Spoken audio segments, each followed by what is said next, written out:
and welcome to this week's version of Highs and Lows. This is week 4. I am your commish. I'm the host of the show here, and I wanted to go ahead and give you guys a little quick around the league. So in the NFL, big news, no surprise here. Chiefs are 4-0, baby, and I'm going to talk about it. Now, it wasn't no cakewalk. They did meet a very good Detroit Lions team on their home field. They had to find a way to win, and in unusual Chiefs fashion, they figured out how to make that win happen. So, good for those guys. Keep rolling, boys. Bring us home a Super Bowl, please. Also, around the league, you had a couple of notable names that are probably going to miss some time. You got Trubisky for Evil Bastages, and you also got Devontae Adams for myself. So, there's some shaking up happening around the league in week 4. So, if you're not active out there, go check out the waiver wire, see what's going on. Maybe spend a little fab cash to get your guys. All right, so let's go ahead and talk about the high of the week. There was this little game, I don't know if you guys noticed it or not, but it was the Irish Car Bums versus the Dirty Birds. And man, what a game it was. It was the biggest blowout this far in the season. So it was 195 to 64. And so that was me, Irish Car Bombs, putting a nice little whooping on the Dirty Birds and Coach Tooks. Now that was a rough one for Milt to take, but he just had to stand there and take it. I got some footage for that, and here you go. You can take a look and see what happens.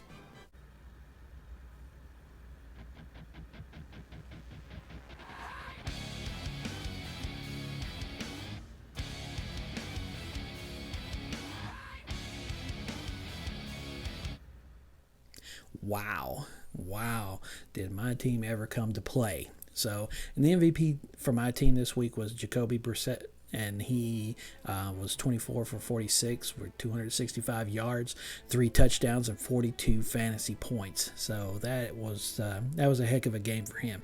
Had a little bit of a slow start, but he managed to really turn it on there towards the end and help out the old commish. So that was a good thing. Now, if we flip the script and start looking at the dead-ass last team this week, well, we don't have far to look because it's in the same game. That would be the Dirty Birds with that whopping 64 points they had. There was a lot of blame to pass around on that team, but their biggest stinker was not a goose egg, but it was a -1, and that was from the Ravens defense.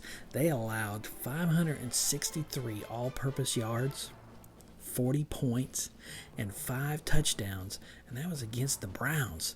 So that was quite surprising, but man, did they ever let Coach Tooks down. So, hopefully he can get things turned around. He's 0-4 right now. Things are looking kind of gloom and doom over there in the Dirty Birds camp, but I think he'll be able to squeeze him a win or two out here in the near future.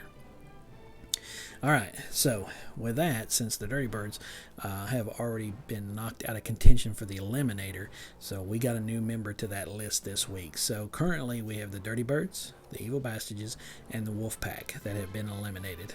Now, the newest addition to that is Coach Carter Pittman. Sorry, bud. And the Wookiees of the Year.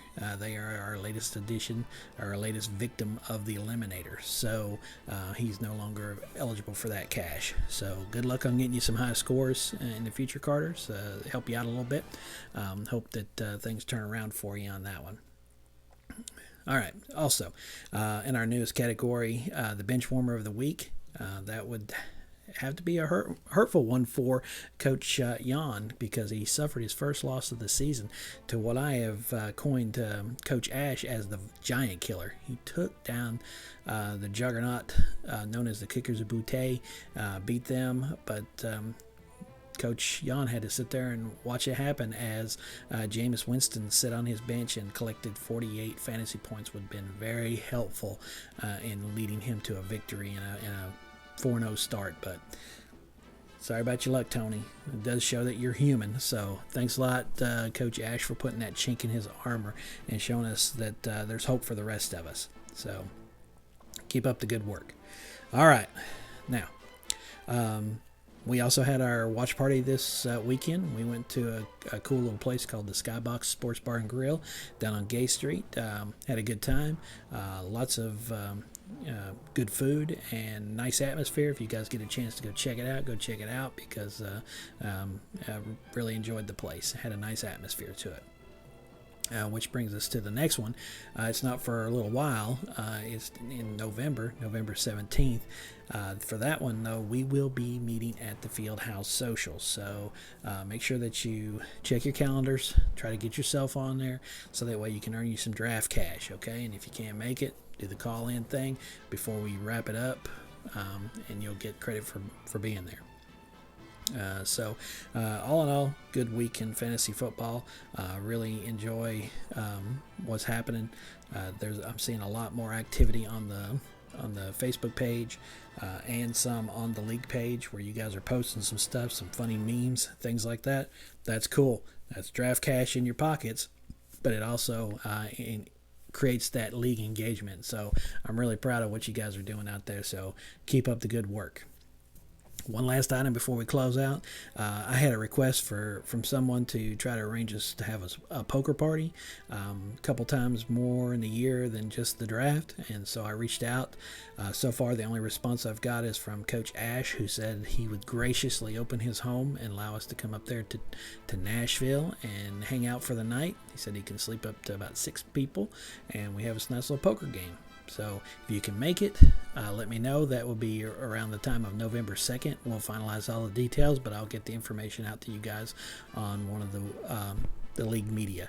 So I think that's it for the week. So I'm the commish, and I will see you around the league.